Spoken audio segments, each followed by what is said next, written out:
லைஃப்பில் சக்ஸஸ்ஃபுல்லாக ஆகிறதுக்கு நம்மளை பற்றி நாம் தெரிஞ்சுக்கிறதுக்கு நல்ல ஒரு புரிதல் அண்டர்ஸ்டாண்டிங் ஏற்படுறதுக்கு மைண்ட் அப்படின்ற விஷயத்தை பற்றி நாம் தெரிஞ்சுக்கணும்.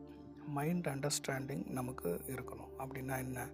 ஃபஸ்ட்டு நம்ம மைண்டுனா என்ன, அதனுடைய ஆக்டிவிட்டீஸ் என்ன அப்படின்றத நம்ம புரிஞ்சுக்கணும். பெரும்பாலும் மைண்ட் அப்படின்னா நம்ம கொடுக்குற டெஃபினேஷன், கொடுக்குற எக்ஸ்ப்ளனேஷன் இது எல்லாமே மைண்டினுடைய ஆக்டிவிட்டி பற்றி தான் இருக்கும். ஆக்சுவலாக மைண்ட் அப்படின்றத பற்றி நமக்கு தெரியாது. அப்போ மைண்டுனா என்ன அப்படின்ற விஷயம் நாம் தெரிஞ்சுக்கணும். மைண்ட் அப்படின்றது ஒரு டூல், அதை நம்ம சரியாக பயன்படுத்திக்கணும். அதனுடைய ஆக்டிவிட்டீஸ்லாம் என்ன அப்படின்னா thinking, thought, decision making, emotion, இதெல்லாம் அதனுடைய செயல்பாடுகள். உணர்வு, உணர்ச்சி, ஒரு தீர்மானம் எடுக்கிறது, யோசிக்கிறது, இதெல்லாம் நம்ம அந்த மைண்டை வச்சு பயன்படுத்திக்கலாம். மைண்டினுடைய ஆக்டிவிட்டீஸ் எல்லாமே ஆட்டோமேட்டிக் நேச்சர். நாம் எதுவும் அதில் பண்ண வேண்டியது கிடையாது. நம்ம என்னெல்லாம் எக்ஸ்பீரியன்ஸ்டு ஆகியிருக்கிறோமோ, நம்ம பேசினது, நம்ம கேள்விப்பட்டது, பார்த்தது, நமக்கு சொல்லி கொடுத்தது, நம்ம உணர்ந்தது, இது எல்லாமே ஒரு ஸ்டோர் ஆகிற ஒரு டிவைஸு மைண்டு. அப்போது அதில் ஆட்டோமேட்டிக்காக நிறைய விஷயம் இது தொடர்பாக நம்ம இது வரைக்கும் என்ன தெரியுமோ அது எல்லாமே நம்ம மைண்டில் ஆட்டோமேட்டிக்காக ஃப்ளோ ஆகிட்டே இருக்கும். அப்போ அது நம்ம தேவைக்கு ஏற்ப நம்ம அதை பயன்படுத்திக்கலாம். அப்போது ஒரு நிமிஷமும் அது மாறிக்கிட்டே இருக்கும். இது வரைக்கும் என்னெல்லாம் நம்ம எக்ஸ்பீரியன்ஸ்ட் ஆகியிருக்கோமோ அது எல்லாம் வரும்னா அப்போ எவ்வளோ வரும். அப்போ ஒன்றுத்துக்கும் நம்ம யோசித்து அதுக்கு இன்டர்ஃபியர் ஆகி ஒன்று ஸ்டாப் பண்ணணும்னு நினைக்கிறதோ, இல்லை இன்னும் ஒரு சிலது அதிகமாக ஆகணும் அப்படின்னு நினச்சி அது கூட போராடுறது, கான்ஃப்ளிக்ட் ஆகி கன்ஃபியூஸ் ஆகிறது, இந்த மாதிரிலாம் இல்லாமல் ஜஸ்ட்டு நம்ம அதை பயன்படுத்திக்கணும். அது நம்மளை பயன்படுத்திக்க அனுமதிக்காமல் ஈஸியாக அதை ஹேண்டில் பண்ணி மேனேஜ் பண்ணி நாம் அதை பயன்படுத்திக்கலாம். இப்போது மைண்டினுடைய main activity, first activity, initial activity என்னென்னா தாட். நம்ம என்னெல்லாம் இது வரைக்கும் பார்த்துருக்கோம், பேசியிருக்கிறோம், அது மாதிரியான விஷயங்கள் எல்லாமே தாட்டாக வரும். அது எங்கே நாம் பார்க்குறோமோ அது ஆட்டோமேட்டிக்காக ஸ்கேன் ஆகி நம்ம உள்ளார ப்ரோக்ராம் பண்ணி வச்சுருக்கிறது ஆக்டிவேட் ஆகும், நம்ம மைண்டில் தோணும், வரும். அது ஒரு ஹாப்பினஸ்ஸாக இருக்கலாம், சேட்னஸாக இருக்கலாம், எது வேணாலும் வரும். அது ரொம்ப ஆட்டோமேட்டிக். ஆனால் அதை நினச்சி நாம் ரொம்ப எக்ஸ்ட்ரீமாக ஹாப்பி ஆகிறதோ இல்லை சேட்னஸ் ஆகிறதோ அது மாதிரி தேவையில்லை. அது ஆட்டோமேட்டிக்காக அது போயிடும், மறைஞ்சிடும். அதில் நாம் இன்டர்ஃபியர் ஆகிறோம் அப்படின்னா அதுதான் திங்கிங். தாட்டில் ஒரு விஷயம் வருது, இல்லை இது சரியில்லை, இது தப்பு அப்படின்னு நம்ம அதில் குறுக்கிடுறோம் அப்படின்னா அதுதான் திங்கிங். அப்போ தாட்டுக்கும் திங்கிங்க்கும், அதாவது எண்ணங்களுக்கும் சிந்தனைக்குமான வேறுபாடு நாம் புரிஞ்சுக்கணும். நம்மளுடைய லைஃப்பில் ஐடென்டிட்டி எப்படி ஃபார்ம் ஆகுது அப்படின்னா இந்த தாட்டு திரும்ப திரும்ப நம்மளை பற்றி நிறைய விஷயம் நாம் கேள்விப்படுறது, இல்லை நம்மக்கிட்ட சொல்கிறது, இதெல்லாம் திரும்ப திரும்ப நம்ம கேட்டுக்கிட்டே இருக்கும்போது அது நம்பப்படுது, பிலீஃப் ஆகி அது ஒரு ஐடென்டிட்டியாக ஃபார்ம் ஆகிடுது. அதுதான் நான் அப்படின்னு நாம் நினச்சிக்கிட்டு இருப்போம். ஆக்சுவலாக அது கிடையாது. நாம் தாட் அப்படின்றது ரொம்ப ஆட்டோமேட்டிக்காக அடுத்தவங்க கொடுத்த லேபிள் அதெல்லாம் நாம் கிடையாது. ஆக்சுவலாக நாம் யார் அப்படின்றத நாம் வெரிஃபை பண்ணணும். ஒரு அவேர்னஸ் கான்ஷியஸ் மூலமாக நாம் நம்மளை ஃபோக்கஸ் பண்ணும்போது நமக்கு தெரிய வர்றது தான் உண்மையான நான். அப்போது நாம் என்னென்னலாம் பார்க்குறோமோ அது தொடர்பான எண்ணங்கள் வர்றது ரொம்ப nature, automatic. It maybe positive or negative. பாசிட்டிவாக வரும்போது ரொம்ப ஒரு ஹாப்பியாக இருக்கிறதோ, அப்படி இல்லாமல் நெகட்டிவாக வரும்போது ரொம்ப இது நான் தான் அப்படின்னு நினச்சி அதோட அட்டாச் ஆகாமல், அதை நம்ம எந்த ஒரு கான்ஃப்ளிக்ட்டும் இல்லாமல், அதோட ஒரு சண்டை போடாமல், முரண்படாத நம்ம ஜஸ்ட் அதை வாட்ச் பண்ணிக்கலாம். தேவைக்கு ஏற்ப நம்ம மனதை பயன்படுத்திக்கலாம், மற்ற நேரம் விட்டுடலாம். ஜஸ்ட் அதை ஒரு சாட்சியாக நாம் கவனிக்கலாம். அந்த எண்ணங்களை, அந்த உணர்வுகளை, இதெல்லாம் நாம் கவனிக்கலாம். அது நம்மளை பயன்படுத்தாமல் நாம் அதை பயன்படுத்திக்க முயற்சி செய்யணும் லைஃப்பில். அடுத்து மைண்டினுடைய லேயர் அப்படின்றது அடுக்குகள் அப்படின்றது என்னென்னா கான்ஷியஸ், சப்கான்ஷியஸ், அன்கான்ஷியஸ் அப்படின்னு சொல்கிறாங்க.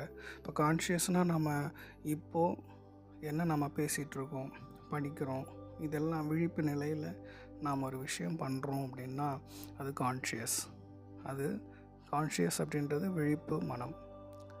அடுத்தது சப்கான்ஷியஸ் அப்படின்னா நமக்குள்ளே பேசுகிற மனம் எப்பவுமே பேசிக்கிட்டே இருக்குது. நம்ம எதோ பண்ணும்போது இல்லை ஆட்டோமேட்டிக்காக அதுவே இது சரி, இது தப்பு, இதனால் என்ன ஆகும் அப்படின்னு நம்ம உள்ள ஒரு யாரோ பேசிக்கிட்டு இருக்கிற மாதிரியே இருக்கிறது சப்கான்ஷியஸ். ஃபஸ்ட்டு லேயர் கான்ஷியஸ், அடுத்தது சப்கான்ஷியஸ், அதுக்கு அடுத்த நிலையில் இருக்கிறது அன்கான்ஷியஸ், ஆழ்மனம். ரொம்ப சைல்டுஹுட்டில் நம்ம என்னெல்லாம் பார்த்து ஆசைப்பட்டது, பயந்தது, நிறைய விஷயம் உணர்ந்தது, இதெல்லாம் ஆழ் மனசில் பதிந்திருக்கும்.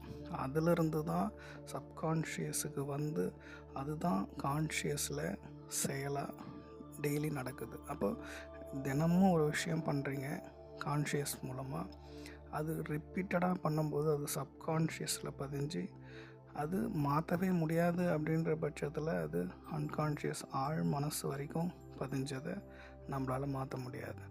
அப்போது நாம் என்னவா லைஃப்பில் ஆகணும் அப்படின்றது தொடர்பாக சின்ன சின்ன விஷயமா இருந்தாலும் ரெகுலராக நம்ம பண்ணிக்கிட்டே இருக்கும்போது, அது கான்ஷியஸ் மூலமாக பண்ணிக்கிட்டே இருக்கும்போது அது ஒரு லெவலில் அந்த வேர் விடுற போல் ஒரு அடுத்த நிலையில் பூமியை நோக்கி கொஞ்சம் ஆழமாக போகிறது சப்கான்ஷியஸ். அன்கான்ஷியஸ்ன்றது நல்ல ஒரு ஆழமான ஒரு வேறு நல்ல முறையில் இறங்கியிருக்கு அப்படின்னா எவ்வளோ ஸ்ட்ராங்காக முடியுமோ அவ்வளோ ஸ்ட்ராங்காகும் இல்லையா? அந்த மாதிரி நாம் எடுத்த ஒரு அப்ஜெக்டிவ், ஒரு கோலில் நாம் ஸ்ட்ராங்காகணும்னா தினம் நம்ம என்ன கோல் வச்சுருக்கிறோமோ அது தொடர்பாக கேட்கணும், அது தொடர்பாக பார்க்கணும், பேசணும், படிக்கணும்.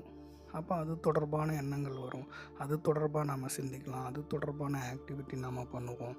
அது கான்ஷியஸ்லேருந்து சப்கான்ஷியஸ், அன்கான்ஷியஸ் வரைக்கும் பதிஞ்சிருக்கும். அப்போ நம்ம என்ன பண்ணாலுமே நம்ம அந்த கோலோட ஒரு டச்சில் இருப்போம் அப்படின்றத நம்மளால் ஃபீல் பண்ண முடியும். இப்படி நாம் மைண்டை பற்றின ஒரு அண்டர்ஸ்டாண்டிங் நமக்கு கிடைக்கும்போது தாட்டினுடைய பவர் வந்து கொஞ்சம் குறைச்சிடலாம். வர தாட்டு எல்லாமே உண்மை அப்படின்றது நம்ம நம்ப வேண்டிய அவசியம் கிடையாது. ஏன்னா அது ஆட்டோமேட்டிக்னு நமக்கு தெரிஞ்சிடுச்சு. நம்ம தேவைக்கேற்ப பயன்படுத்துவோம் அப்படின்றதும் நமக்கு தெரியுது. அப்போ தாட்டை ஈஸியாக என்ன பண்ணிடலாம், கடந்து போயிடலாம். அதனுடைய பவர் நம்மளை பாதிக்காது. It may be positive or negative. நம்ம தேவைக்கேற்ப அந்த எண்ணங்களை பயன்படுத்திக்கலாம், சிந்தனையாக மாற்றலாம், அதை செயலாக கொண்டு வரலாம். எமோஷன் நாம் குறைச்சிடலாம். எமோஷனை ஈஸியாக ஐடென்டிஃபை பண்ணலாம்.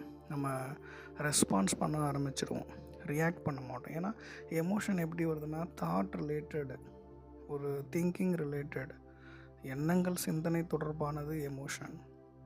அப்போ அந்த எமோஷன் பற்றின ஒரு கிளாரிட்டியும் நமக்கு வந்துடுச்சு. அப்போது நாம் என்ன பண்ணலாம், அதை உடனடியாக ரியாக்ட் பண்ணாமல் அதை அண்டர்ஸ்டாண்ட் பண்ணிவிட்டு அதை பொறுமையாக நாம் ரெஸ்பான்ஸ் பண்ணுற ஒரு சூழ்நிலைக்கு நாம் போவோம்.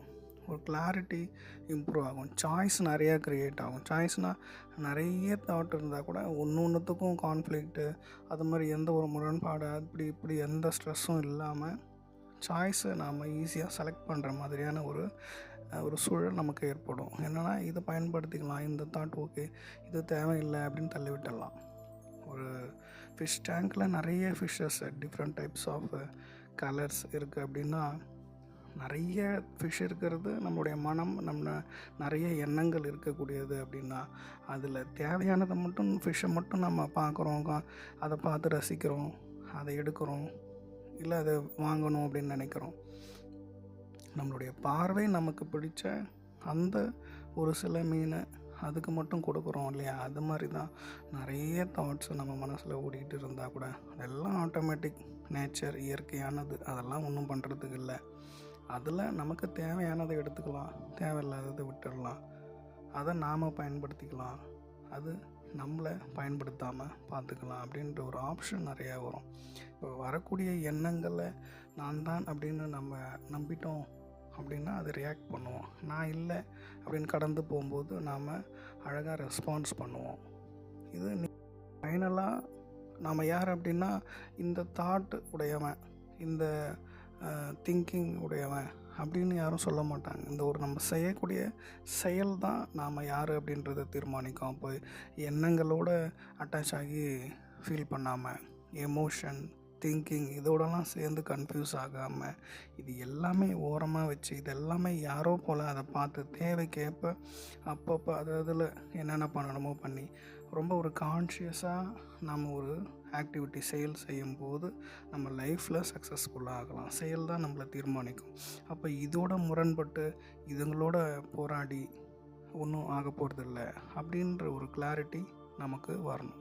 நன்றி.